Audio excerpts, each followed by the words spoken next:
अरे दीदी, ये घर है या कबाड़ खाना? और तुमने अपनी क्या हालत बना रखी है? सुमित कहाँ है? सुमित ऑफिस गया है और बच्चे स्कूल।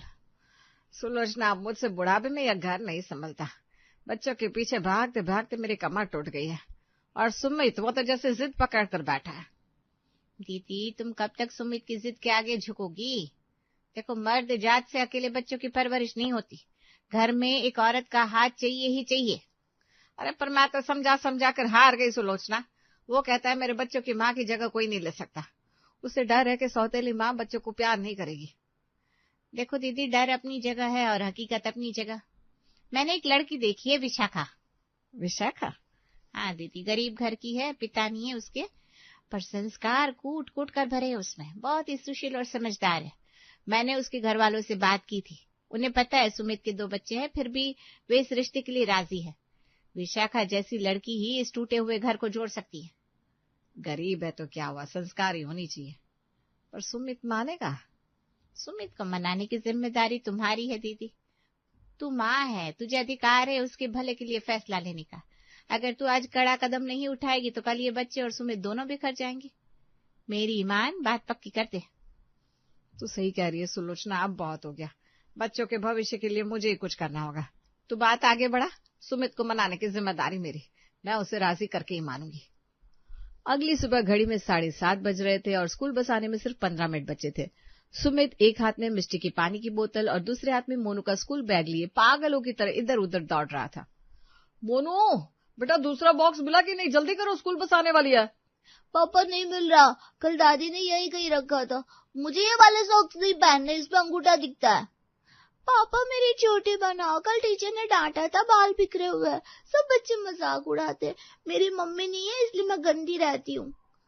मिष्टी की बात सुनकर सुमित का दिल बैठ गया। उसने बेबसी से कंघी उठाई और जैसे तैसे मिष्टी के बाल बनाए।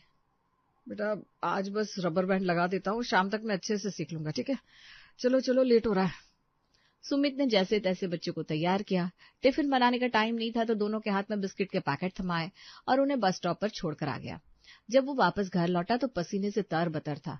वो सोफे पर धम से बैठ गया और सिर पकड़ लिया। तभी अनुपमा सामने आकर खड़ी हो गई। देख लिया सुमित, ये हाल है तेरे घर का। ना बच्चों को टाइम पर खाना मिलता है, ना ढंग के कपड़े। मिष्टी रो रही थी कि बच्चे उसका मजाक उड़ाते हैं। तू अकेला बाप बन सकता है पर माँ नहीं बन सकता सुमित। माँ प्लीज, मैं कोशिश कर रहा हूँ ना, धीरे धीरे सब ठीक हो जाएगा। अरे कुछ ठीक नहीं होगा, बर्बाद हो जाएंगे बच्चे। सुमित, सुलोचना ने जिस लड़की की बात की है वो बहुत अच्छी है, तुझे शादी करनी होगी। नहीं माँ, मैंने 1000 बार कहा है कि मेरी जिंदगी में अंजलि की जगह कोई नहीं ले सकता और कोई दूसरी औरत आकर मेरे बच्चे को वो प्यार नहीं दे पाएगी। मैं अपने बच्चों का बचपन किसी सौतेली माँ के भरोसे नहीं छोड़ सकता। ठीक है, मत कर शादी, देख ले अपने बच्चों को अनाथ होते हुए। और सुन, अगर तूने इस बार मेरी बात नहीं मानी तो मैं आज से अन्न जल त्याग दूंगी, मैं अपनी जान दे दूंगी सुमित, क्योंकि मुझसे अब तुम्हारा और इन बच्चों का यह हाल देखा नहीं जाता। माँ, आप मुझे ब्लैकमेल कर रही है, ये गलत है। हाँ, हूं मैं गलत, पर एक माँ अपने बेटे के लिए भले ही गलत बन सकती है। फैसला तेरा है, या तो विशाखा से शादी कर या मेरी मरी हुई शक्ल देख। सुमित बेबसी से माँ को देखता है, फिर हार मान लेता है। ठीक है माँ, आप जीत गई, मैं शादी करूंगा, पर याद रखना ये शादी सिर्फ आपकी जिद के लिए हो रही है। उस औरत को मैं कभी अपनी पत्नी का दर्जा नहीं दे पाऊंगा। सुमित की ना हाँ में बदल गई। अनुपमा ने तुरंत सुलोचना को फोन किया और रिश्ता पक्का कर दिया। आनंद फानंद में बिना किसी धूमधाम की मंदिर में सुमित और विशाखा की शादी हो गई। सुमित का शरीर मंडप में था पर मन कहीं और। शादी के अगले दिन विशाखा ससुराल आई। घर में कोई उत्सव जैसा माहौल नहीं था। अनुपमा ने आरती उतारी और विशाखा अंदर आई। शाम को मोहल्ले की कुछ औरतें नई बहू को देखने के बहाने आ धमकी। विशाखा घूंघट निकाले बैठी थी और बच्चे मोनू और मिष्टी पर्दे के पीछे से डरते डरते झांक रहे थे। अरे अनुपमा, बहू तो सुंदर है, पर मुझे समझ में नहीं आता, इतनी सुंदर और कमाई लड़की ने 2 बच्चों के बाप से शादी के लिए हाँ कैसे कर दी? मेरे सुमित के भाग अच्छे थे जो ये रिश्ता हो गया। विशाखा बड़ी गुणी लड़की है। अरे सरला, तुझे नहीं पता, गरीब घर की है बेचारी, पैसों का लालच होगा। सुना है इसके बाप ने बहुत कर्ज ले रखा था, अब सुमित की कमाई पर राज करेगी। विशाखा चुपचाप ये सब सुन रही थी। हाय रे, 4 लोग किसी की अच्छाई को भी अच्छी नजर से नहीं देखते, ना किसी को देखने देते। इन्हें बहू नहीं देखनी थी, उसमें मेन मेख निकालनी थी, इसलिए यहाँ आई है। बेचारे बच्चों का क्या होगा, सौतेली माँ सगी थोड़ी ना होती है। अब देखना ये बच्चों पर कैसे रौब जमाएगी, बेचारे मिष्टी और मोनू, उनकी तो जिंदगी नर्क हो जाएगी। सौतेली माँ तो डायन जैसी होती है, खाना भी नहीं देती। बस करो सरला, मेरी बहू ऐसी नहीं है, वो बहुत संस्कारी है, बच्चों को अपनी पलकों पर बैठा कर रखेगी। तुम लोग शुभ काम में जहर मत घोलो। अरे हम तो बस सावधान कर रहे थे, जमाना खराब है अनुपमा, खैर हमें क्या, तू जाने तेरी बहू जाने, भड़कती क्यों है। चलो चलो हम चलते हैं, हम भी देखें आखिर सौतेली माँ सही कैसे बन पाती है।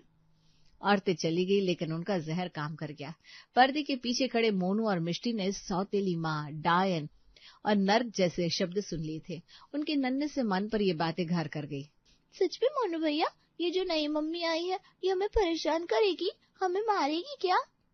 हाँ मिष्टी, हो सकता है, पहले ये हमसे मीठी मीठी बातें करेगी, फिर सारा घर का काम कराएगी। कल स्कूल में मेरा एक फ्रेंड भी मुझसे कह रहा था, तेरी जो सौतेली माँ आ रही है वो तुझसे घर के सारे काम करवाएगी, खूब मारेगी, तुझे नौकर बना कर रखेगी। नहीं भैया, हम ऐसा नहीं होने देंगे, हम इनकी चिकनी चुपड़ी बातों में नहीं आएंगे, इनको कभी अपनी मम्मी नहीं बनाएंगे, नहीं मम्मी गंदी होती है। हाँ मिष्टी। थोड़ी देर बाद विशाखा किचन में गई और बच्चों के लिए हलवा बनाया। वो मुस्कुराते हुए प्लेट लेकर बच्चों के पास आई। मोनू, मिष्टी, आओ बेटा, मैंने तुम्हारे लिए हलवा बनाया है, खा लो। नहीं खाना हमें, दूर रहो हमसे। अरे बेटा, मैं तुम्हारी मम्मी हूँ, क्यों नहीं खाना? चलो मैं खिलाती हूँ अपने हाथों से तुम दोनों को। अब गंदी हो, अब सौतेली माँ, सरला दादी ने कहा था आप हमें मारोगी, जाओ यहाँ से, अब हमारी पुरानी मम्मी जी आपने। हाँ, हम आपको कभी भी मम्मी नहीं बोलेंगे, कभी नहीं, नहीं खाना आपका ये हलवा में।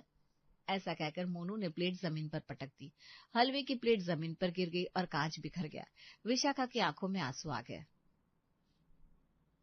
मोनू, ये क्या बदतमीजी है, मम्मी से ऐसे बात करते हैं? ये हमारी मम्मी नहीं है, ये गंदी औरत है। ये क्या तरीका है बात करने का? धीरे धीरे सारी तमीज भूलते जा रहे हो, ऐसी बात करते हैं अपने बड़ों से। चलो सॉरी बोलो। नहीं भैया, सॉरी नहीं बोलेंगे, देखा गंदी आंटी, आपकी वजह से आज दादी ने भैया को कितनी डांट लगा दी, अब बहुत बुरी हो। बच्चे रोते हुए अपने कमरे में भाग गए और दरवाजा बंद कर लिया।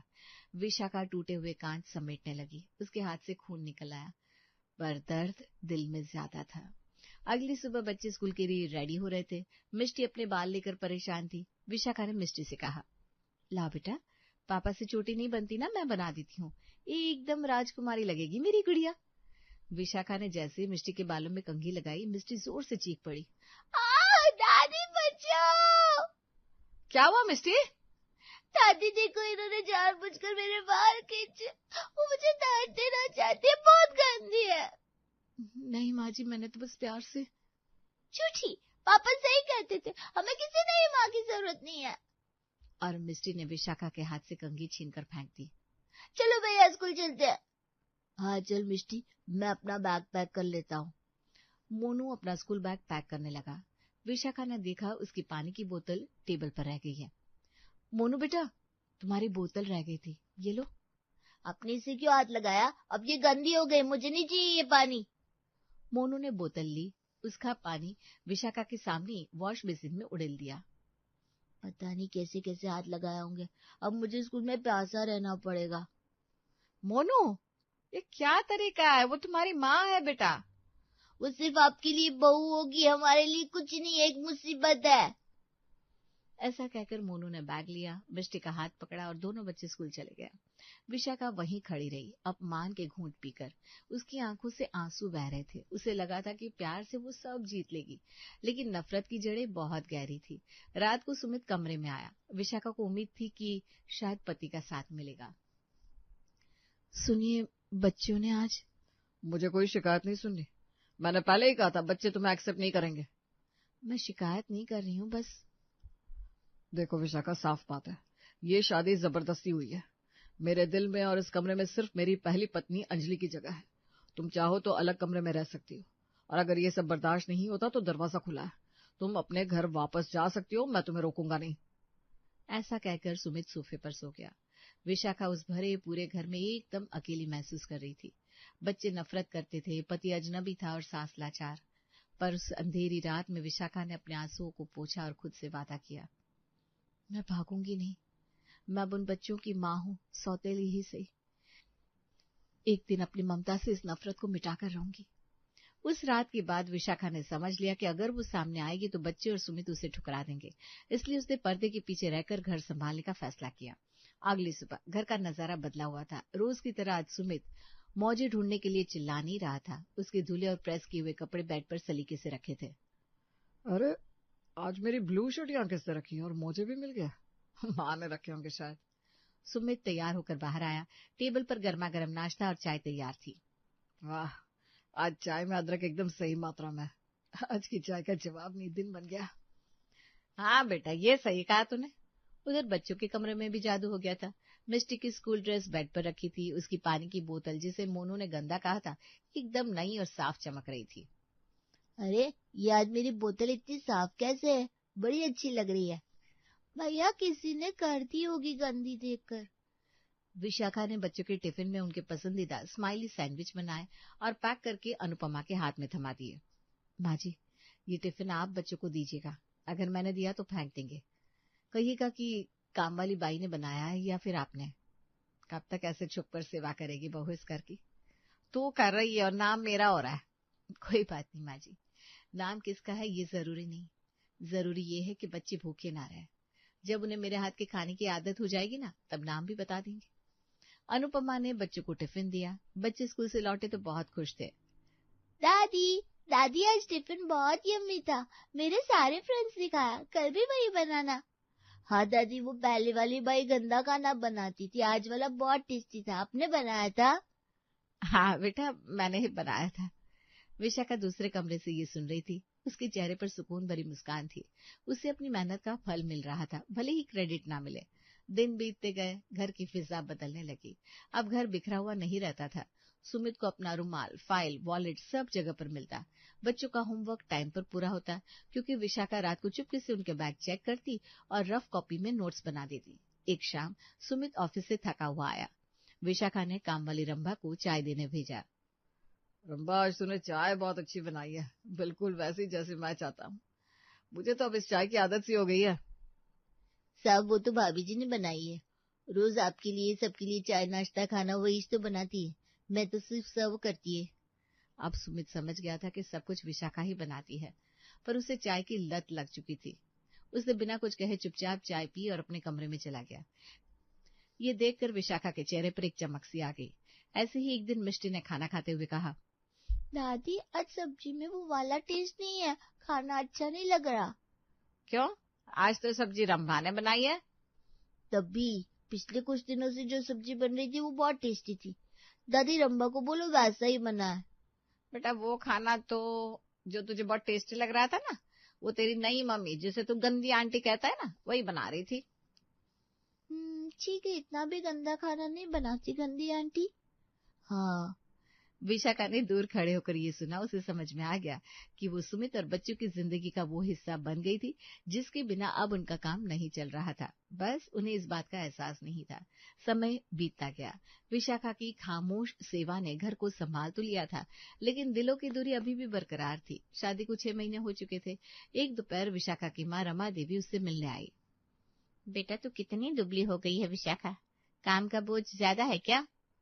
नहीं माँ, मैं ठीक हूँ, घर का काम तो होता ही है। अरे बेटा, अब तेरी शादी को 6 महीने हो गए। मैं तुझे एक सलाह देने आई हूँ। तू अब अपना खुद का बच्चा प्लान कर ले। आखिर बुढ़ापे में अपना खून ही काम आता है।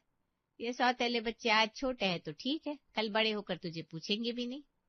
अभी वे दोनों बात कर रही थी कि पानी पीने आया सुमित उनकी बातें दूर से सुनकर वहीं रुक गया और छुपकर उनकी बातें सुनने लगा।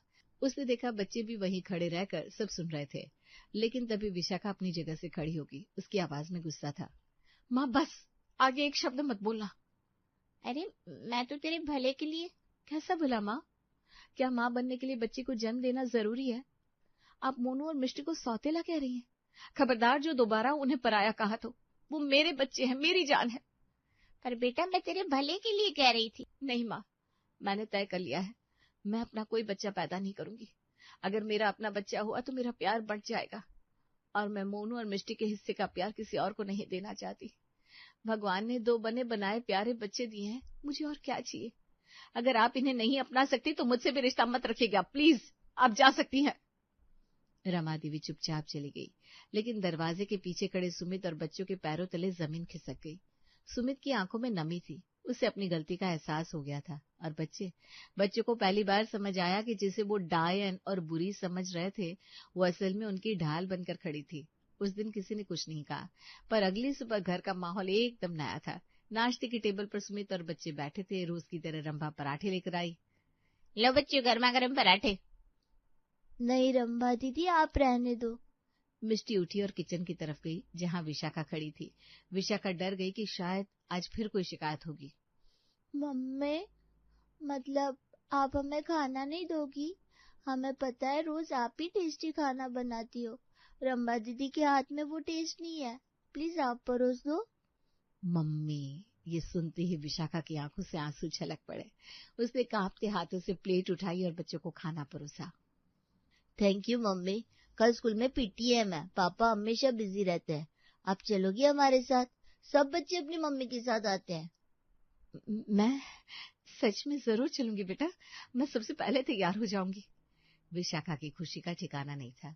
सुमित जो अखबार पढ़ने का नाटक कर रहा था, अपना गला साफ करते हुए कहता है, विशाखा जी। मेरा टिफिन कहाँ है? आज बहुत लेट कर दिया तुमने।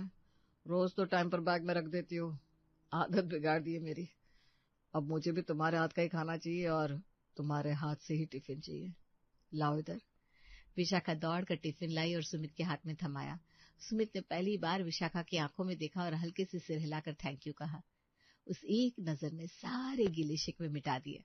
अनुपमा दूर खड़ी ये सब सुन रही थी। उसने हाथ जोड़कर भगवान का शुक्रिया अदा किया। सुमित चला गया।